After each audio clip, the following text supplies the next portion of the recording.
We are rolling. Beautiful. We are recording for February. So I don't know about you. I feel like in a couple of the January videos, I was like, oh yeah, all-star selections, all-star selections. Well, they're out now. So we clearly missed a window there to make our picks. But funnily enough, the world kept spinning. Our fans didn't seem to mind too much that we didn't do all-star selections. So I guess we can just react to the information that we were given, which I don't know about you, but I felt like the starting five for the East was pretty locked in. I was surprised that Damian Lillard got it over Jalen Brunson. Mm. Um, and in the West, I think the forward slots were quite hard. But it is a little bit of a surprise to see two Lakers in the All Star game and no Kings when clearly some records were being rewarded because Cat got a position, and I would say maybe isn't as deserving as other All Stars. But clearly, All Star snubs are the topic that I'm segueing into, and I guess the first player that I want to bring up is Trey Young. Now, I think everyone has a little bit of an issue of how Trey Young plays basketball. High usage doesn't seem to result in a lot of winning, but we can't deny the fact that the man averages like 25 and 12 pretty much every time he's snubbed for an All Star game. I assume he's going to slot in, so he'll get the injury replacement nod because obviously Julius Randle and Joel Embiid are out unless there's restrictions over positions. Um, Is but he why is do he you deserving? Is he deserving though? What that was one of my questions. Who should get the call up here in the East? Because there's a couple of spots here to be filled. Well, I think when you look at, I think one of the hardest things this season to argue is Steph Curry and LeBron James and Anthony Davis are not necessarily having successful seasons. They're having good individual seasons. Mm. And so when you look at Trey Young in the East, he is having a good individual season. If we're Yep. just going off raw stats, he's better than Damian Lillard, for example, in terms of points and assists. Like, we understand where his team ranks, but we're clearly making exceptions for some players and not others. So I'm just curious why Trey Young seems to get this, because this isn't the only time that he's had this happen. He's never made the All Star team as a selection. It always comes about because of injury replacements. What's the word? Always a bridesmaid, never a bride in Well, this case. well, Steph missed out on a starting spot this year, which was a little bit rare. I don't know when the last time he missed out on starting in that sense, but um, I think, look, I guess from your argument's sake, you're talking about consistency, right? And you don't necessarily have to have a winning record, as long as you're putting up some really great stats, like Steph, like LeBron, still, to get a spot on the All-Star team, and therefore, in that sense, Trey Young should get a spot, right? But I think throughout all the years, man, in NBA like All Star history in a sense, there's always been those players that have been that bridesmaid that you're describing, right? It's like Mike Conley was that player for a while. Lillard was that player for a while. Remember when he was struggling to actually like make the team? Like he was having great statistical seasons, but Portland wasn't making that much noise, and it was like he was that fringe West guard, like should he make the team? And I think he got snubbed one year and didn't actually make the team. But now obviously, it's changed for him. And I think Trey's in a similar boat. He's got to, the Hawks got to start winning if that ever happens, for his narrative to change there. Otherwise, he's going to be that player that puts up great stats, but always is on the fringe of should he make the team? Yeah, the Dame comparison is interesting because um, I do remember the issues that were surrounding Dame Lillard getting snubbed consistently, but it was because Portland was always lingering around that like 7 to 12 mark, so to speak. So Booker was kind of in ironic that same that boat too, wasn't he? If you think back in the day when you guys were not winning yet, that he was putting up great statistical seasons as a young player back then, and he was like, he was consideration, but he wasn't going to get a nod because the your Suns weren't winning. yeah, I think with the Phoenix Suns, like they were never in playoff contention. I'm not saying Atlanta is in playoff contention, but it wouldn't be unfathomable to see them in the top 8 at the end of the season. So I don't know. It's just interesting. But you had some All Star things that you wanted to mention, and I doubt Trey Young was the person who came to your mind. So Oh, look, I think let's go back to your first note that we didn't actually make picks this year, right? Mm. I don't know about you, but this year, I don't know whether it's me or it's just the NBA and the media and messaging that's come out the last 4 weeks, let's say 6 weeks. I haven't really felt there was much information or hype leading into this year's All Star game. So in part, I actually only found out literally like the day before. Oh, the team's going to get released. It wasn't something that I guess maybe, like I said, maybe it's just me, maybe I'm just not paying enough attention, okay? But it's just, and obviously we're not in America, yeah, let's be clear. All right, so we're not, we're not part of an NBA sort of whatever media or organization on a daily basis in that sense, right? So I guess for us, we need to receive as just common people enough information for us to know what's going on, for us to actually go, oh yeah, actually we should make that pick. And when I saw that a day out, I was like, oh well, look, you're not gonna come online. We're both busy, right? We don't have the time to do it 24 hours notice to hey make these picks. I don't know about you, man. Like, do you feel like you've heard that much stuff? Like right now, I don't even know who's in the 3-point contest, who's in the dunk contest. I don't even know. Are they even doing a dunk contest? Well, they'll definitely do something. Um, let's have a look because I'm curious Because you about don't even know, the. right? That's the point. I don't, and who are they going to pull up? They're going to be like Mac McClung again to defend his crown against, I don't know, some guy that like was a 25th pick. I don't know. It's like I'm not Yeah, you hearing know anything. what? Okay, so you know what's crazy? Like now that we're talking about it, um, the 18th of Feb is the All Star game, so that's just 2 weeks away from basically today. And you're right, we don't know half of what's going on in the events. I think it's indicative of the issue with the NBA media, as you were alluding to, that everything's so reactive that I don't think they ever carve out time to, how would I say, like preempt things, right? So, like, they almost need a press conference in anticipation of these events to set the precedents, to set the hype, etc.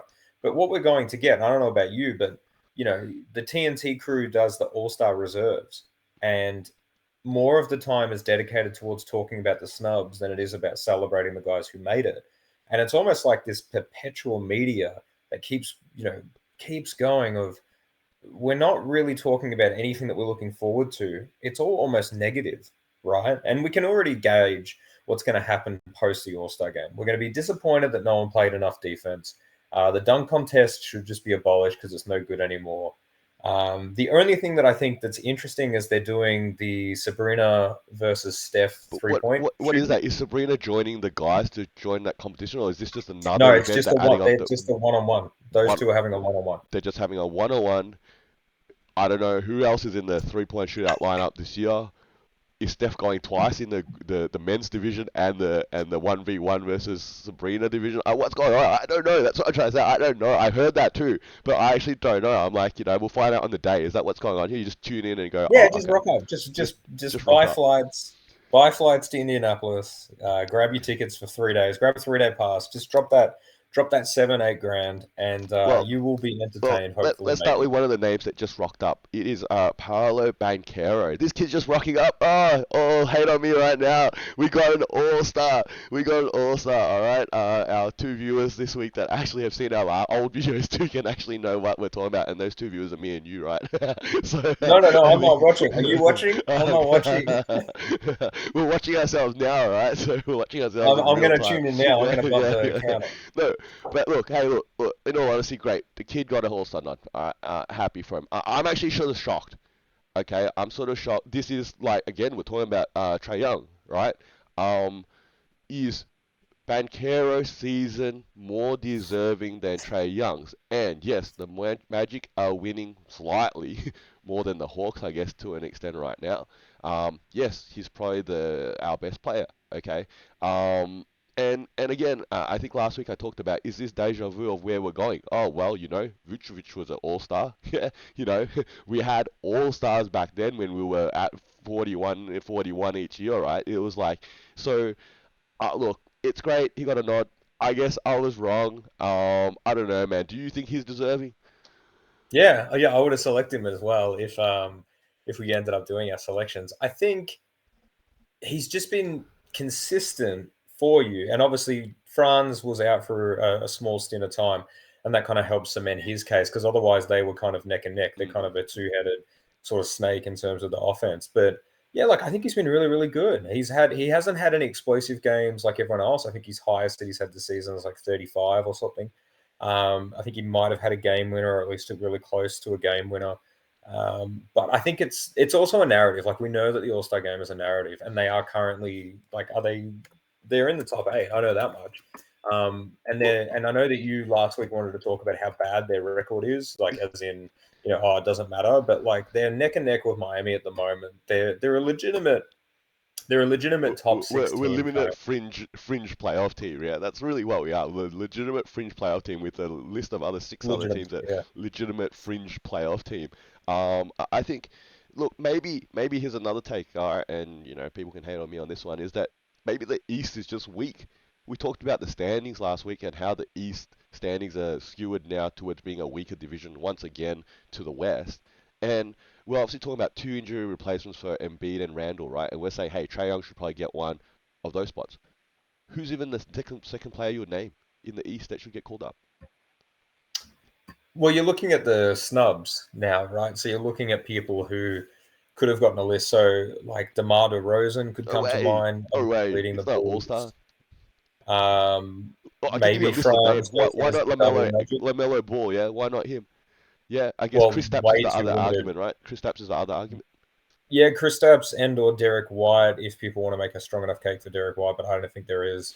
I'm trying to think of some other people as well. DeJounte Murray, if we're going to just let the Hawks come straight through, because Oh, how he's about Jimmy obviously had a good Butler? stretch Jimmy there. Butler didn't make the list, but has he missed too Yep, many Jimmy games? Butler. I don't know. There's Yep. a name that's in the East that's well known, but he's just not really had a huge, and he doesn't really have a regular season huge impact. No, he never does. No, so obviously narrative is going to carry it a lot. But yeah, look, the East is definitely tricky. The East is definitely trickier. Pascal Siakam, if you're trying to just come up with names, No one I stands don't out, know. does it? It doesn't feel like No, you're right. No, you were asking a while ago, a few weeks ago. You were saying we should go to 15-man rosters. Okay, right now I'm saying for the East that would be a stretch. Like, geez, give him three more spots. Sure, here Trae Young. Okay, now you got to add two more spots on that top of that, plus find two injury replacement. I don't know where you're going. Now you're going giving Derek White a call up. Yeah, and let's be clear, he's having a great season. I don't think he's an all-star.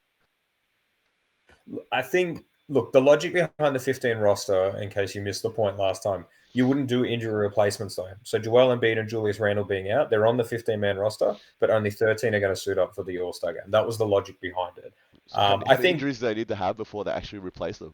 I don't know, like maybe at least five, and then you have to start Okay, fixing it. got it. Then have 11 and 12 man. Is that? I don't know. Look, fair enough. Look, obviously we're going to 12-man rosters right now. I just feel the East is extremely weak, man. And I guess if we're gonna jump across to the West, man, James Harden not making the All-Star team. I don't know, man. I think this is, and I'm gonna give you two names actually: James Harden and Rudy Gobert not making the All-Star team. And I'm gonna tell you why I'm so, I'll use the word pissed off about this. Yeah, I was equally pissed off about this. All right, last year about Jalen Brunson not making the All-Star team last year over Randall, and this is why I'm pissed off. Okay, because these players come to these organizations. Harden's a new asset at the Clippers. Gobert obviously joined the T-Wolves. Okay, just like Brunson joined the Knicks, and they were the one that was the catalyst to push them to where they are now. Why are they not getting rewarded? I don't get it. I'm actually going to add two more names into this pot. I'm really surprised that De'Aaron Fox and Domantas Sabonis, respectively, also didn't get a call up. Domantas leading the league in rebounds, I'm pretty sure. And then De'Aaron Fox, like when you look at his raw stats, he's on par or better than most of the people selected for the All Star And team they're in winning, both and the Kings are conferences, winning. and they're winning. Correct. Now, Cat's been rewarded for the Timberwolves being number one.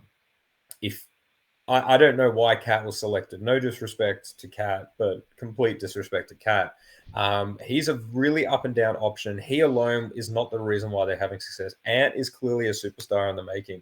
But you're totally right. Rudy Gobert is basically anchoring a top five defense, which is what they traded for him to do. Cat's done a great job to switch around that, but Cat is not the main reason why. If you take Ant off that team, they probably have similar defensive stats, and Cat might be a slightly bit better. But if you take Rudy off that team, Ant's probably going to make it. Cat's not. You take Cat off that team, I don't think anything's different and the hottest version of their take that you could make. So I'm surprised that Cat got that nod, especially over Sabonis as well, if you didn't want to give it to two Timberwolves. I'm surprised you're referencing Harden. I think Harden's probably getting a little bit of a punishment for sitting out for the 10, 12 games and doing his trade request. I don't think coaches would vote him in because of that. I think there's a little bit of a spiteful, like, you need to stop dictating your future all the time. I think I think But I you're think look, right. He turned the Clipper season around from that narrative. I get it. Kawhi is a legitimate All-Star. Yeah, I think, and he's a Finals MVP. His resume speaks for itself. Yeah, so sure, if you're giving him a spot, you're giving Kawhi a spot just like you give LeBron a spot. Yeah, just like you give really Steph Curry a spot.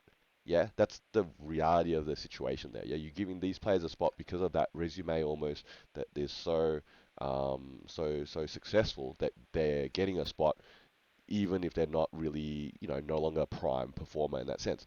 But PG, yeah, PG getting that call up over Harden, and I guess if we're now looking at names over like Gobert, I think that's the point. Like, I think it's messed up, man. I think they go the wrong way. But hey, if they do this every year, yeah, this is the same why they rewarded Julius Randle over Jalen Brunson for the Knicks' success in the last year, and ultimately now they're rewarding both of them because now the Knicks are top four in the East.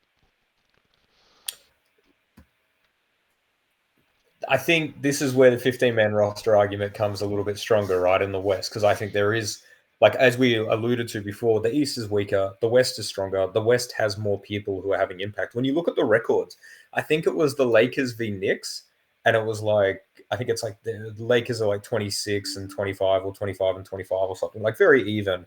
And New York is like 25 and 17 or 26 and 17. So their wins aren't that different. Their losses are a little bit different, but it's kind of funny that the Knicks are basically what, third or fourth in the East, and the Lakers are trying to get into the play-in at this situation. Like, the difference between teams, we don't need to labor that point any further, but that is why I think a bigger roster would be of asset to people. I think just I don't know why I keep pushing that, but I feel really passionate about that 15-man roster. What And what if if what if you someone just says expanded it to a field of 30, a field of just 30 have 30 people, yeah. without without conference boundaries? Yeah. Yeah, let's just pick the first, and then we just redo the draft situation that clearly everyone loved because it's over after 6 years. But I don't know. Let's go back to that. I actually think the draft situation is going to play out much better than this classic East West. And I'm going to use a few. I guess this is my opinions and personal feelings. Is that one? Once you go sort of forward with an idea, you continue to go forward with it. I don't think going backwards now to this conference sort of rivalry is actually going to be any more successful or appealing to the current NBA audience because we've experienced that pick your one and you get the drama and I guess this year I don't know we're not going to mock that because we're no longer doing that in a sense and that was a bit of fun I know 12 months ago when we did that and I guess people tune in I tuned in and looked at LeBron and and KD, I think a couple years ago, picking the draft and not picking. Who were they laughing over? I can't even remember who they were laughing over that they didn't pick. There's a little bit of extra media and drama there to actually watch there. Because at the end of the day, if you look at these rosters right now, okay, and look, upsets always happen in basketball, yeah, but the West is stacked. The West is stacked. Yeah, you look at that roster, you expect the West to win in a blowout in a classic format.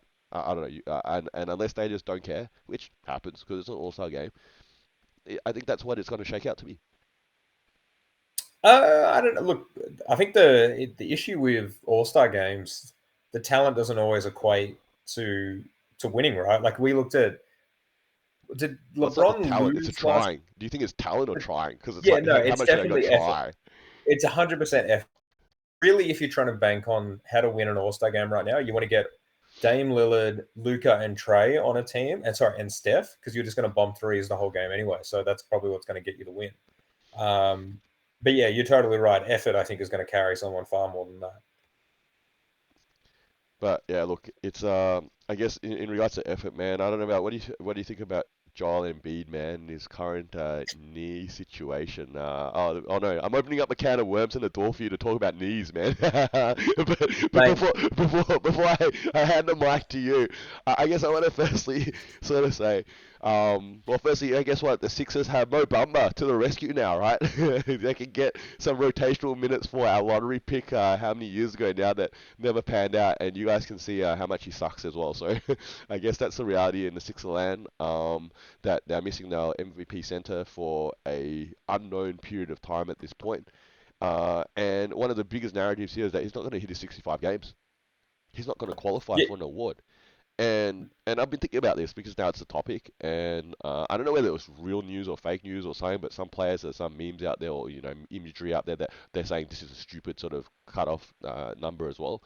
And I'm sort of like, I also have to feel that I'm leaning towards, is the 65 games necessary as a minimum?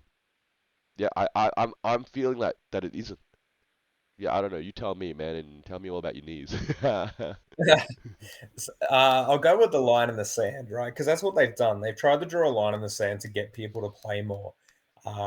Because there were people making the All NBA team playing about 50 to 55 games in a season, right? So they're missing 30 of the games. Now, yes, their talent is phenomenal, and that's why they make it. But there is a bit of a recognition that they're taking the piss because you're missing almost you like 30 games out of the season is approaching the 30-40% mark of the season. You can be really talented in those games individually, but you are missing a truckload of games. That's bad for business, bad for revenue, disrespectful to the fans. That point's been labored. So they needed a line in the sand to motivate people to play. Now, Joel Embiid's case, he's had a lot of games off with some management issues. Perhaps they were legitimate, right? A lot of people just theorize that, oh, he's just taking rest because that's what he does, etc., and he'll play the rest of the season. But maybe he was legitimately injured, and maybe that's where the revision of the rule is that you do need to play 65 games, or you need to have like an injury that requires surgery, right? To warrant not needing that. Like I know that then it comes into this contextual asterisk filled game, but I think we need something to keep people motivated. Please play 65 games minimum. Please don't just rest for half the season. But also, like, if you have an extraneous circumstance and you're also having a career historic year, then we can probably make an exception because that's what is Joel Embiid's case. Like, he's averaging 35 and like 10. He had the 70 bomb. He's shooting super efficient. Like, what he's doing is wilt era stuff. Yeah, that's crazy. Um, he he is not going to be the only person that probably misses the 65 games this season. I think Jimmy Butler's probably prone or primed to do that as well. I don't think there's going to be any rhetoric about Jimmy Butler not making the 65 game mark because his play has not been exceptional enough for him to be all NBA. And I get where you're coming from here. We're really only debating 20 to 25 guys tops for these accolades, these teams anyway. So why do we need the 65 games? And I'll bring it back to we just want them to show up for games on a more regular basis. And I think Charles Barkley summed it up perfectly. This is a reaction to a situation that the players had really taken for a ride. They were resting constantly. Um, I don't know what Charles Barkley said. I don't know if you've been watching JJ Redick as well this week or any of those other podcasts. I don't watch any podcasts. You know that, okay?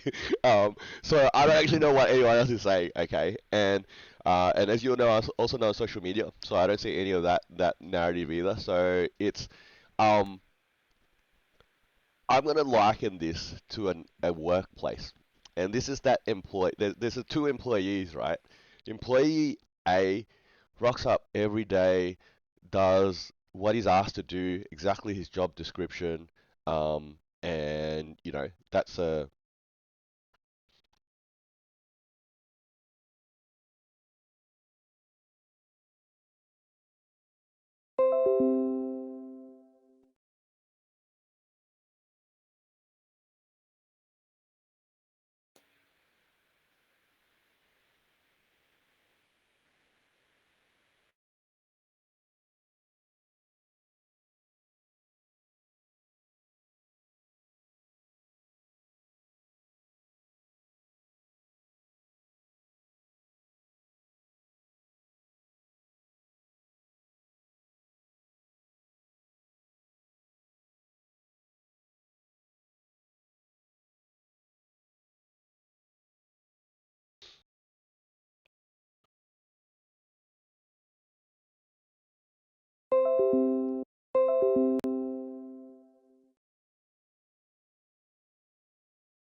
I love it. I think we're back. Yeah, I think you might have killed the stream though. So I got too passionate. I killed the stream. Is that what you're trying to say? I was actually like, do I stop this stream? And I was like, no, I'm gonna leave it because I guess that two people that watch it some point during the week, yeah, assuming they get to the 25-minute mark and they hear this joke, it'll be like, now you get to click forward and find the point where it starts again. yeah, Anyway, I was saying, I don't know where it cut out for you, man. I was talking about employee A and employee B. Yeah, did you hear that much, or did it cut out before no, that? I said you liken it to the workplace and then you died. Yeah, So yeah, yeah. So I was talking about employee A and employee B, and it's employee A. He gets to the workplace and he does his job description, right? He does exactly what he's being asked to do, and exactly that, no more, no less, and so on and so forth, right? Employee B, yeah, he's the one that turns up and maybe leaves an hour early or whatever. He's not, he's not that timely and whatnot. But he's really good at what he does. He smashes out what he does. He does a great job, and you can't complain about his productivity. You just complain he does, he leaves every day early. And why does this guy leave early? Oh, I got to leave at 5, but this guy leaves at 4:15. Yeah, what's going on? Now that's how I would say employee B is likened to Embiid and the current season he's having. He's killing it. Isn't that what we're saying? I don't think anyone's going to disagree with his statistical output this season and the success the Sixers are having as well. He's killing it. He's killing it. And the fact that if he doesn't show up to his job 100% of the time, or 65 out of 82 games, I guess, like I said, I'm sort of feeling I'm not really agreeing with this rule, but it's here, I guess, to stay. I know what you're saying. I just think if you create a precedence where you can do part-time playing and be exceptional. We kind of saw this a little bit with Kyrie Irving when he was doing the away games only, and he was basically just popping off every away game because he was getting 3 or 4 days rest between games. It was a very brief stint.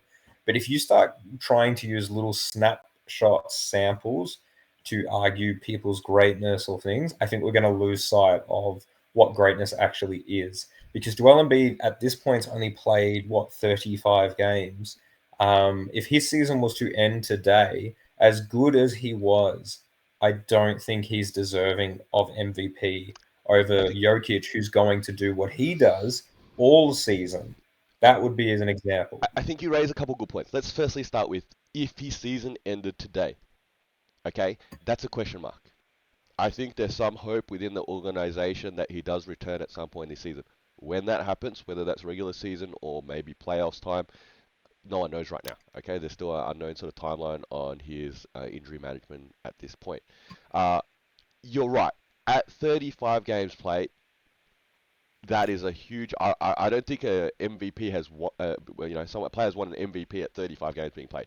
That would probably set a whole nother sort of narrative that's never occurred before, historical narrative. All right, I think there have been MVPs, and I could be wrong again. That's that guy, right, that we need. All right, that has probably played less than 65 games though, and maybe say above 50. Yeah, between that sort of bracket. All right, and let's assume he does come back and is able to play the last month of the season and still play at a really high level and get to, let's say, 50 games. Okay, all right. I think that's the part where if he is voted to win the award, and there's still that voting process, and people may not see that. The voters may not believe that he deserves to win the award, so by default he won't win anyway. All right, and there's always contentious sort of results. There's always a snub in that award to a certain extent too, someone that does miss out by whatever, however many votes. All right, but maybe here's a thought that just came to my head. Instead of a 65 game threshold, what if, and you love being technical, right? So here's a technical solution. Yeah, what if it wasn't 65 games threshold? What if you just adjusted your votes based upon, let's say, a percentage of time missed? So obviously, if you were still to be able to get that many votes more than your competitors, yet you missed the time and you still won, then you win. But and I guess this is where you'd like a whiteboard maybe if you're not following along. But you base it upon that it's sort of you sort of tier it alongside the amount of games played versus how much they actually win. So if Embiid smashes it in the votes, plays 50 games, still smashes it in the votes, and you adjust that down based upon the less percentage of games he's played, and he still wins, then he's surely deserving. Well, this already happened though. So Joel Embiid's already been in this situation with the Rookie of the Year race. So Joel Embiid played, I believe, 35 games or so in his rookie year, and he was just ridiculous. I'll find his rookie stats, but he ended up losing to Michael Carter Williams, who averaged like 13 and 5 or something like No, that. surely not Michael Because Carter Williams. Michael Carter Williams was on the same team. Like he was a yeah, six. no, He's like, I'll, yeah, no, he, is your history I'm correct? Are serious. you the stat guy right now? Are you sure you're right stat guy? I'm gonna stack guy, and I'm gonna pull it up for you. So just give me a few moments, all right? What I'm gonna Yeah. do is first off, I'm gonna Is tell that you the his same career year? Are you stats. saying the year that Michael Carter Williams won Rookie of the Year? And I know when he won, which was a shock, and he was out of the league 3 or 4 years later or something like that, right? That um that Embiid was in the running for Rookie of the Year in the same year. Yeah, yeah. There you go. Fun I'm fact. I'm I'm Fun fact. Stat guy. I'm I'm, I'm yeah. No, so I'm trying to get my stuff together. Okay, so in his rookie season, he averaged 20, 20 points, 8 rebounds, 2 assists, 2.5 blocks. He shot 78 from the free throw line. He shot basically 50% from the field goal, but he played 31 games. And he was doing all of that in 25 minutes, right? So kind of like what Wemby's doing now, low minutes, but ridiculous production. Yeah. Let me find the power of Google. I can't wait till I have a home office set up, and I'm going to be able to really like dual screens, stuff like that. And I'm not too far away. Michael Carter Williams is the player I am definitely thinking of because he was the 2013 and 2014 Rookie of the Year, which this is where it gets confusing because obviously Joel Embiid didn't play for an extended period of time. Um, but yeah, So yeah. it's the same year.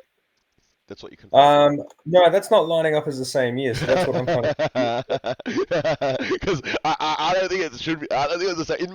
It makes no I'm sense. gonna It makes no sense. But yeah, I don't know. I'm just give relying me on a you, sec. stat guy. I'm gonna figure it out. I'm gonna figure it You out. just incorrect stat guy. All right, you got a new title now. You're I the will fake figure stat out. guy. The fake stat guy. That's No, brilliant. no, no, no, no. Just You're going to tell me. just the We'll put a guy. meme out there. Did you know Michael Carter Williams won the MVP over Embiid?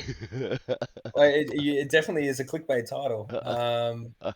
Now who won it in that season? So it looks like Cat won it in that season, but I don't know. That doesn't feel right either.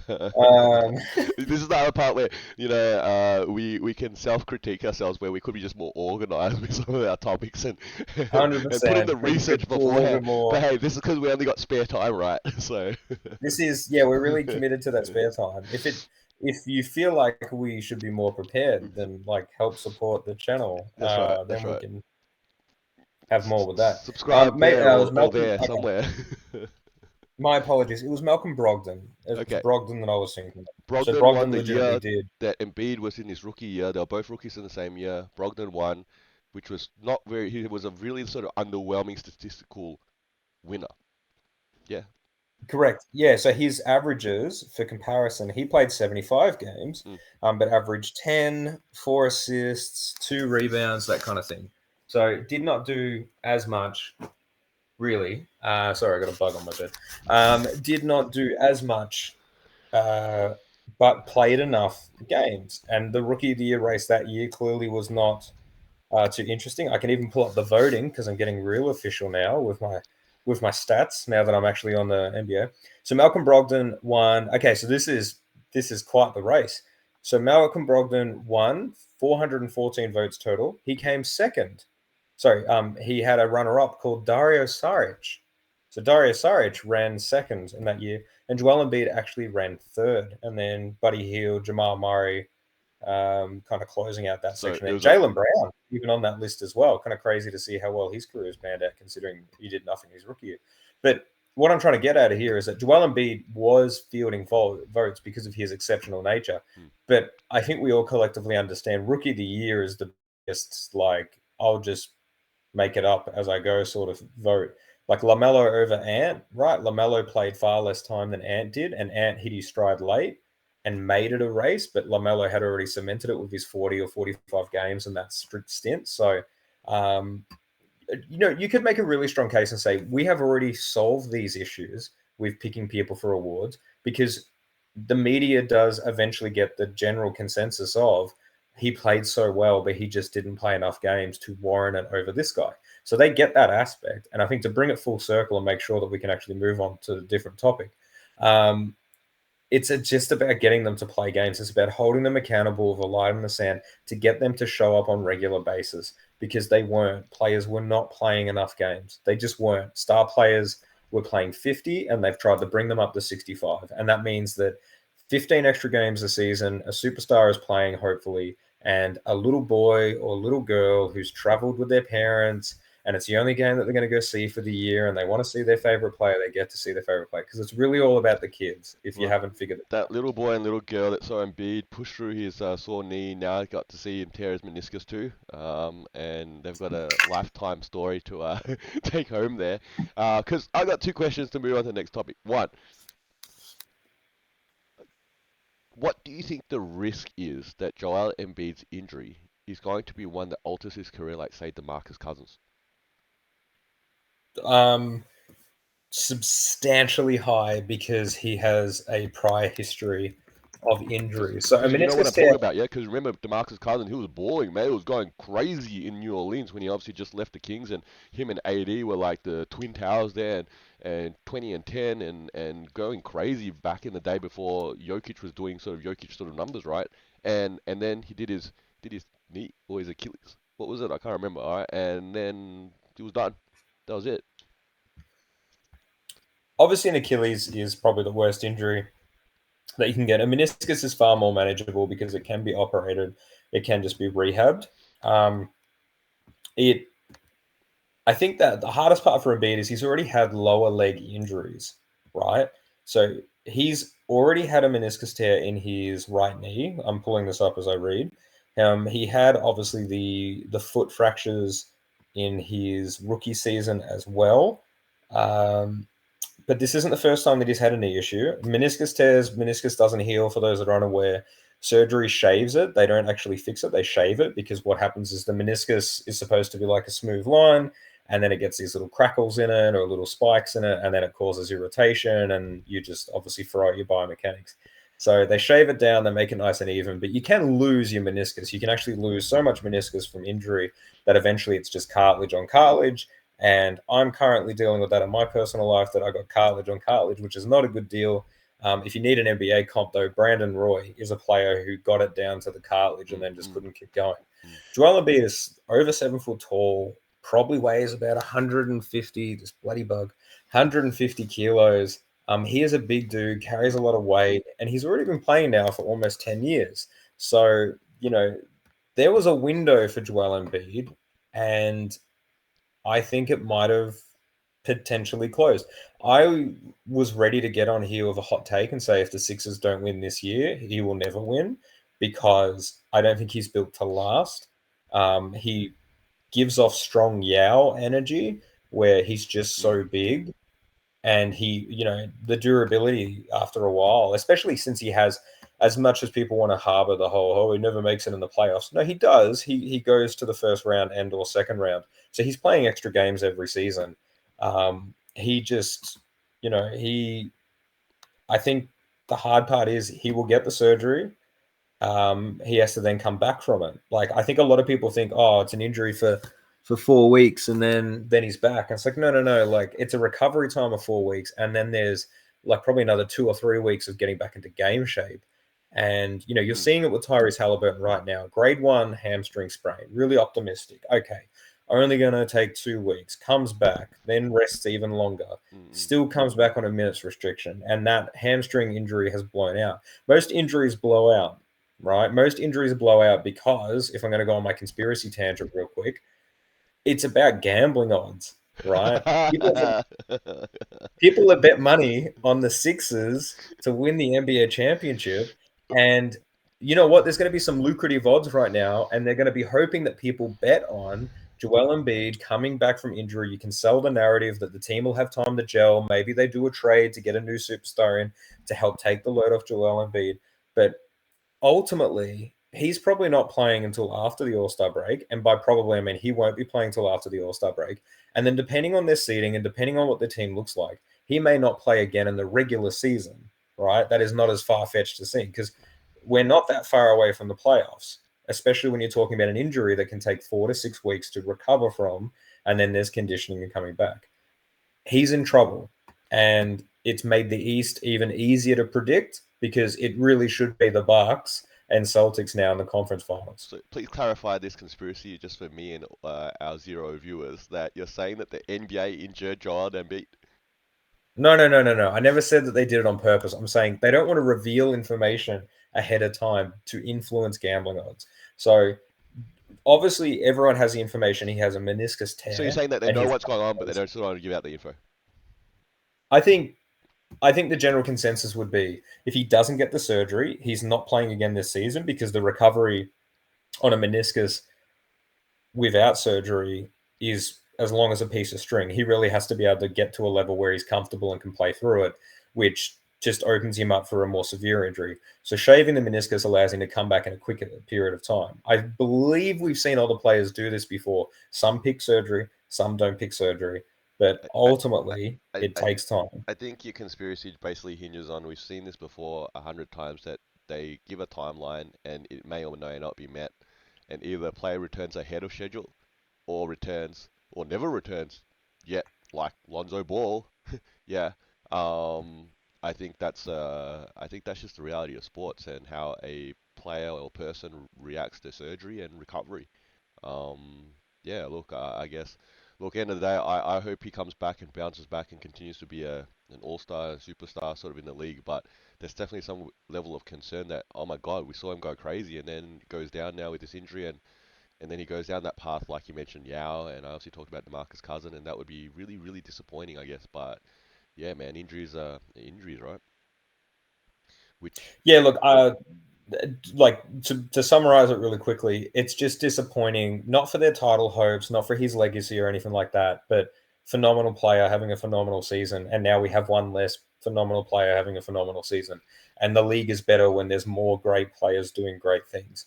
So, do we need to go on a rant about Jonathan Kaminga's dirty or stuff like that. I was thinking that I really did want to try to see if I could tackle a topic, but I didn't capture it. So give me a week and I might be able to harbor it. But something along the lines of, is there a way that we can just create a rule that prevents players needing to dive for the ball? Oh man, Because go soft. We're gonna play softball now, yeah? Oh my no, God. no, no, no, no, no. I'm just saying. I'll think about it a little bit more, but I'm just thinking if there was a way to reduce the need or even just ruled out diving, there have been a lot of injuries caused by diving, right? The loose ball contest on the ground. That hey, I'm sure if we would both say, hey, the rules a bit soft, but at least Joel Embiid's still playing. Like I don't know what you would take. They could just all wear knee pads and helmets, and you would be really He happy, does right? wear a But knee pad. It didn't help. well, look, I guess to wrap up this week, man, 5 minutes left. We are, talking about injuries, man. I believe this is our last fantasy matchup this season before about 4 or 5 weeks left, I think, and then playoffs. You're obviously still sitting number one. I think I'm third at the moment, but it's really close. Yeah, second to fifth, I think, is like within 3 games or something along those lines. You caught me on a good week because I've got injury bugs all over the place, and man, your players have been balling out. But I guess my question to you, man, is that you're not really dominating, man. And I don't know if I've asked this question throughout the season, but it only takes a one bad week where you go 4-5 and then you're eliminated, man. Is that a little bit of a concern right now, even though you're sort of 10 games ahead of everyone right now? Yeah, look, there's categories that I win, so I think I'm confident now. I can walk into a week. I will win points. I will lose turnovers. I will win assists, and I should win 3 point percentage. And then I also can safely say, especially with some moves that I've done recently, Evan Mobley coming back, Aaron Gordon, which you laughed at, but it's clearly starting to pay off now. My rebounding is better. I know that you've got some injuries, but I am beating you in rebounds, and you are the league leader in rebounds. Yeah, do My you know blocks why? and Do you know steals. why you're beating me in rebounds? Who sat out this week? Huh? Who sat out this week in Lakerland? I don't know who set out. Who sat out in Lakerland? Yeah, What, Anthony Davis one day? I think he missed 2 games. Yeah, and that's where Do you think Austin he's Reeves going to went get off. 17 rebounds in that game as well? That's what you're kind of banking on that. I think he'd probably get 27. All right. Um, but yeah, look, looking at how my team's structured out, I mean, obviously, I feel like I traded the right unicorn to you. Wemby has just been better raw stats wise, worse shooting percentage, but clearly I'm Ooh, steering against that. ooh. That's a Wait, terrible. wait, wait, wait. But what if the Spurs shut him down? I think I think one of the hardest things will be with fantasy this season. If we get to that period of time and people start resting their players, Mm, which Wemby is more likely than most of the Western stars because the West will still be vying for playoff condition. Um, then yeah, that's not good for me. just cut him. It's just Luca got shut down at the end of last season, mm, right? And Luca's a killer for me right now. But if Luca got shut down, well, that's not going to be good. Um, it. I think the hard part is that I'm trying to put the best team forward, and whatever happens that week happens. It would be great if I had multiple weeks to prove my dominance, right? A best of three, so to speak. But I get 1 week. it's 2 weeks actually. It Just will. so you know, I think playoffs is 2 weeks. So you It get two is, weeks but first what round. I'm Yeah. saying is per matchup, as in I only get one matchup with you, one matchup with the next person. But you know what? Like it's also random. Like Devin Booker and Luca going off for like 130 points combined in the same week. What a great time to be their fantasy owner, right? But I don't know if you saw the other day. I think it was Friday. It was probably the worst day of my team across the board. Mm, Miles Bridges shot 4 of 15. mm, mm, mm, mm, mm. I think Luca was like 5 of 17 or 5 of 18. Like I was winning percentages too, and then they just all tanked completely off that one day Mm. along with the raw stats being pretty poor because I had a good lead in most of the raw stats. I had like 50 rebounds on you, 50 assists, and now that's shrunk immensely because of one bad day.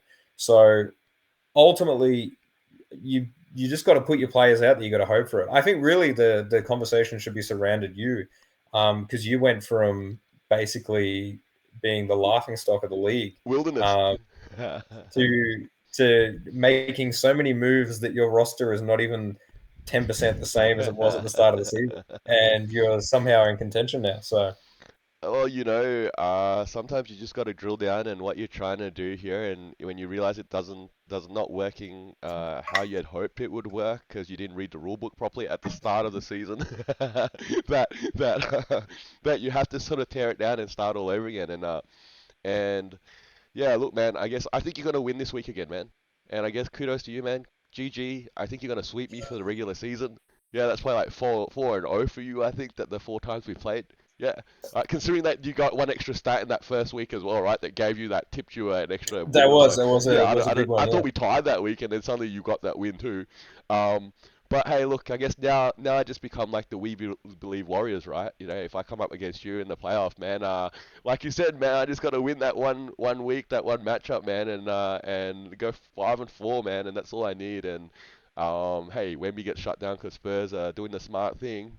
Yeah, and I don't know. So I'm feeling okay, man. Just like you said, man, you got to put your players out. You got to hope for a bit of luck, right? And I don't know. I think it's gonna be really interesting. So final 4 or 5 weeks now into playoffs, jockeying for position, and yeah, look, man, could go any way. Well, it also depends on moves, right? So what you're alluding to there is, I have an option. I could say I'm going to give Wemby up in the allure that someone else wants that, and I could get something in return. I'm looking. So I'll put it out to you. Tyrese Maxey is probably on the block now because his role is different. And after today's game against Brooklyn, I don't know if he's going to live up to that hype. With a number one offensive responsibility, I think his shooting might take a dip, and I think his stats might fluctuate a little bit. So, Well, I you got know, see you got your logic sound to wrap up this week. Build around Aaron Gordon, put Tyrese Maxey on the block. All right, yep.